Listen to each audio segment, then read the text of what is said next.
Salam, hər vaxtınız xeyir, hörmətli dinləyicilərimiz. Azərbaycan Nədən Danışdı proqramının növbəti buraxılışını təqdim edirik. Studiyada mən Yunis Orucovdur.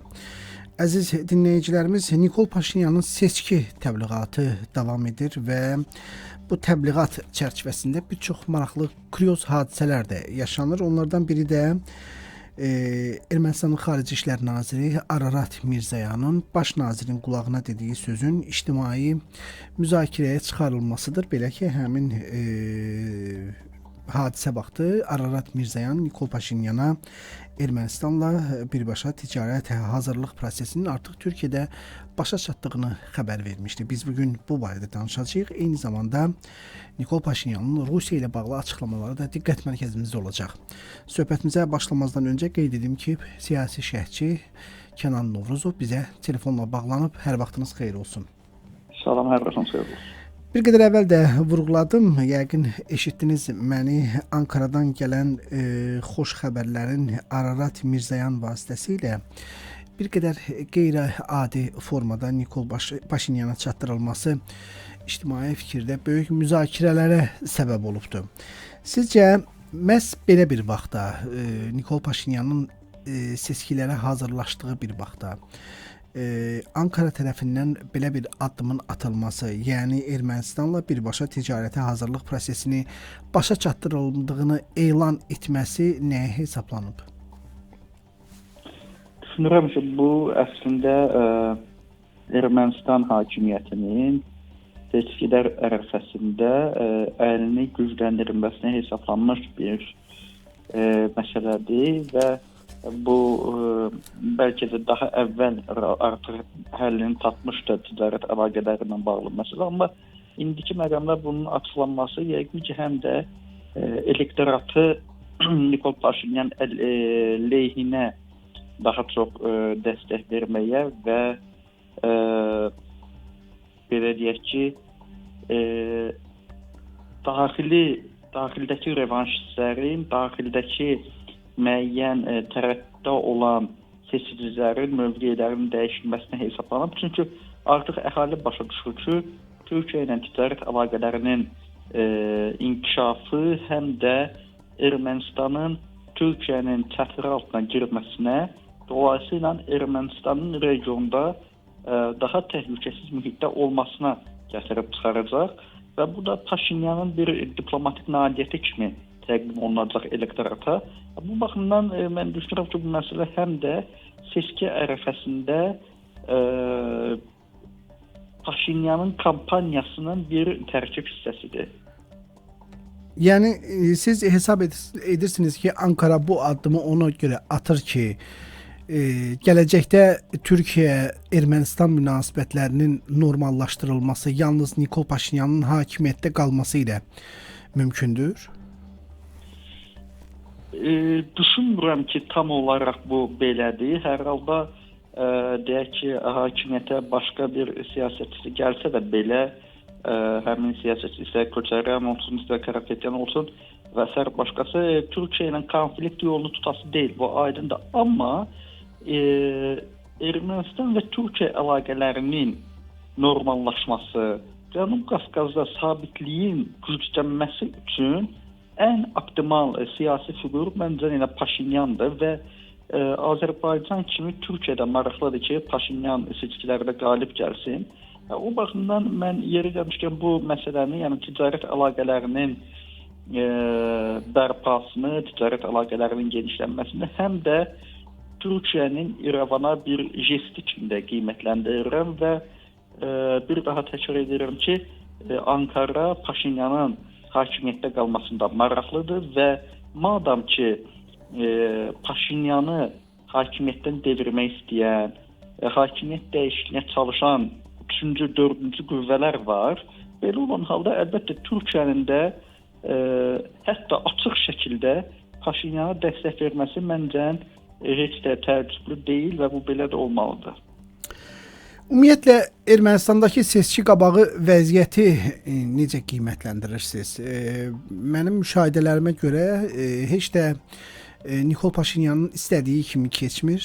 O bölgələrə səfərlərində tez-tez vətəndaş etirazları ilə qarşılaşır və bu etirazların bir hissəsi də Qarabağın itirilməsi, daha doğrusu dırnaqarası itirilməsi ilə bağlıdır. Bu onu göstərir ki, hələ də revanşizm meylləri cəmiyyət daxilində qalmaqdadır. Bax, bu mühitdə, bu ovqatda Nikol Paşinyanın seçkidə qalib gələcəyini proqnozlaşdırmaq nə dərəcədə güclü gəlir? Ermənistanda daxili siyasi vəziyyət doğrudan da çox gərgindir, mürəkkəbdir və Paşinyanın qalib gəlmə şansları mən demirəm ki 100%-dir, amma hər halda 50%-dən çoxdur və hazırda həm Paşinyan, həm də müxalifət daha çox sülh və müharibə kartlarından istifadə edirlər. Yəni Paşinyan və onun komandası deyir ki, biz hakimiyyətdən geçsək növbəti müharibə başlayacaq. Əks tərəf, yəni müxalifət deyir ki, Paşinyan hakimiyyətdə qalsa dırnaqçı formada daha çox ərazilər itiriləcək və s. Daha çox bu tezislərdən istifadə olunur, amma düşünürəm ki, Prezident İlham Əliyevin bu yaxınlarda Zəngilanda deməli verdiyi, sakinlərlə görüşdə verdiyi mesajlar, səsləndirdiyi fikirlər də birbaşa olaraq bu kontekstdən qiymətləndirilməlidir və həm Ermənistan hakimiyyəti, həm elektorat, həm də müxalifət bu ismarışlardan dərs çıxartmalıdır. Düşünürəm ki, Paşinyan çəsində olsa qalib gələcək, bu seçkilərdə qalib gələcək.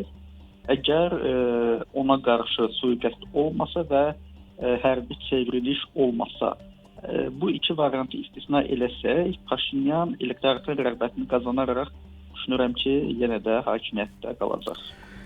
Elə seçki qabağı prosesdə Nikol Paşinyan çox ehtiyatlı bəyanatlar verir. Elə bu bəyanatlardan biri də onun Rusiya ilə bağlı səsləndirdiyi fikirlərdir.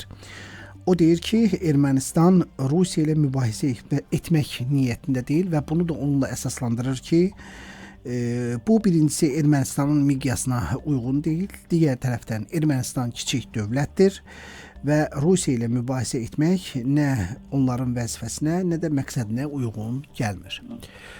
Amma biz bilirik ki, bir müddət öncə Nikol Paşinyan elə hakimiyyətə gəldiyi gündən etibarən Kremlin əsas düşmənlərindən biri sayılırdı.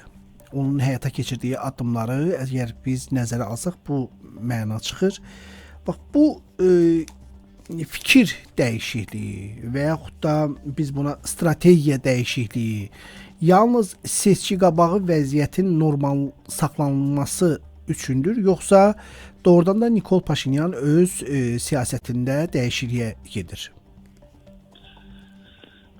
Ümumiyyətlə sizin qeyd etdiyiniz kimi Paşinyanın Rusiya ilə bağlı siyasəti daha çox zigzag xarakterlidir. Yəni bəzən tənqid edir, bəzən görürsünüz ki, dost münasibəti göstərir, amma ümumilikdə 2018-ci ildə Paşinyan Ermənistanda hakimiyyətə gələndən sonra artıq Ermənistan tədricən yavaş-yavaş da olsa Moskvadan uzaqlaşma siyasətini tutub və qərbə meylənməyə başlayıb.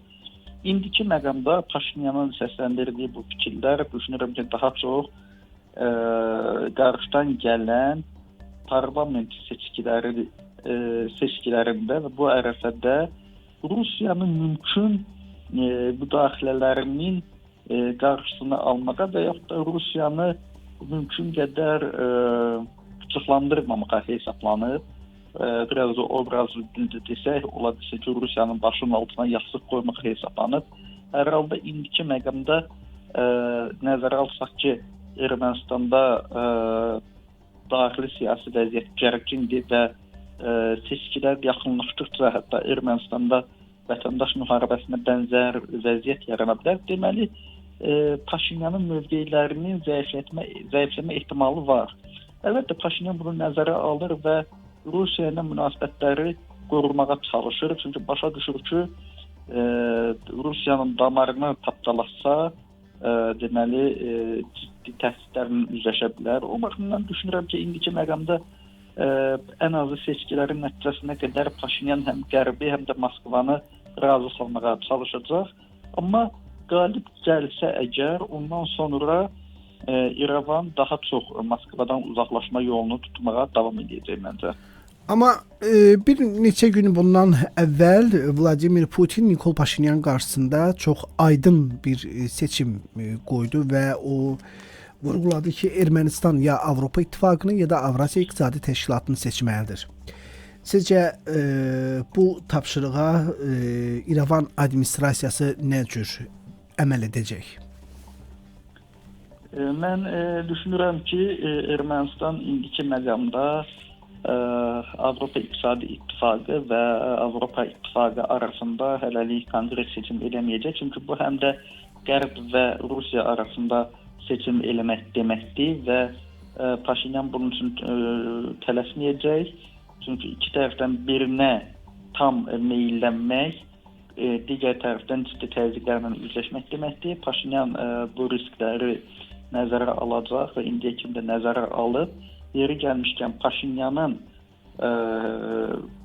indiyədək bir çox sınaqlardan çıxararaq hakimiyyətini qorumağı, hətta 2-ci Qarabağ müharibəsində məğlub lider olmasına baxmayaraq hakimiyyətdə qalması da bununla bağlıdır ki, o görürsünüz ki, gah sağa, gah sola meyllənir. O indiki məqamda da o tələsməyəcək, vaxt qazanmağa çalışacaq və Avropa İqtisadi İttifaqı və ya Avropa İttifaqı arasında konkret seçim eləməyəcək hələlik. Çox sağ olun. Maraqlı müsahibəyə görə sizə təşəkkürümüzü bildiririk və dinləyicilərimizin diqqətinə bir daha çatdırmaq istəyirəm ki, bizimlə telefon bağlantısında siyasi şərhçi Kənan Novruzov idi. Əziz dinləyicilər, bununla da verilişimiz sona çatır. Bu bizim bu həftə ərzində sizə təqdim etdiyimiz sonuncu buraxılışımız idi. Gələn həftə görüşənədək özünüzə yaxşı baxın, sağ olun.